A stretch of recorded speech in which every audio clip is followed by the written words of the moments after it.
ব্যাংকে টাকা রাখার আগে এই বিষয়গুলো সম্পর্কে কিন্তু আপনাকে জানতেই হবে। প্রথম যে বিষয়টি সেটি হচ্ছে, আপনি যেই ব্যাংকে টাকা রাখতে চাচ্ছেন, আপনার কষ্টার্জিত অর্থ সঞ্চিত রাখতে চাচ্ছেন, সেই ব্যাংকটি ক্যাপিটাল অ্যাডিকুইসি বা মূলধন পর্যাপ্ততা আছে কিনা। আপনারা কিন্তু ডিপোজিট ক্রাইসিসের নাম শুনে থাকবেন। এই টার্মটা কিন্তু অনেক কমন।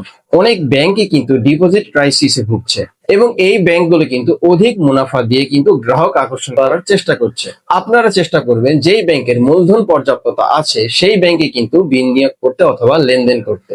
দ্বিতীয় যে বিষয়টি সেটি হচ্ছে লিকুইডিটি ক্রাইসিস আছে কিনা, অর্থাৎ তারল্য সংকট আছে কিনা। একটি ব্যাংকের তারল্য সংকট আছে কিনা কিভাবে বুঝবেন? ধরুন ওই ব্যাংকে আপনার কোনো অ্যাকাউন্ট নেই, তবে আপনার পরিচিত কারো না কারো অ্যাকাউন্ট রয়েছে।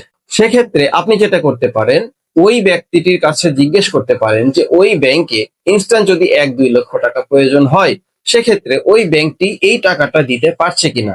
যদি ওই ব্যাংক ইনস্ট্যান্ট টাকা দিতে পারে, তাহলে কিন্তু বুঝতে হবে ওই ব্যাংকের কোনো লিকুইডিটি ক্রাইসিস বা তারল্য সংকট নেই। তাহলে এমন ব্যাংকে কিন্তু আপনি চাইলেই লেনদেন বা বিনিয়োগ করতে পারেন। আরেকভাবে কিন্তু আপনারা ব্যাংক ভালো নাকি মন্দ সেই বিষয়টি নিজেরাই যাচ করতে পারেন। আপনারা খেয়াল করে দেখবেন, প্রত্যেক বছরে কিন্তু বাংলাদেশ ব্যাংক এই টোটাল ব্যাংকগুলোকে নিয়ে একটি সামারি রিপোর্ট দেয়। এই রিপোর্টগুলো আপনারা নিজেরা পর্যালোচনা করলেই বুঝতে পারবেন যে একটি ব্যাংকের মূলধন পর্যাপ্ততা অথবা লিকুইডিটি ক্রাইসিস এই বিষয়গুলো আছে কিনা।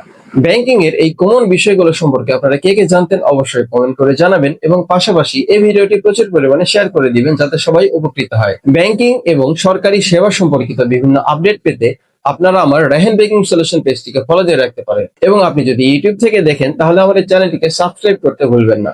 ভালো এবং নিরাপদ থাকুক আপনার টাকা।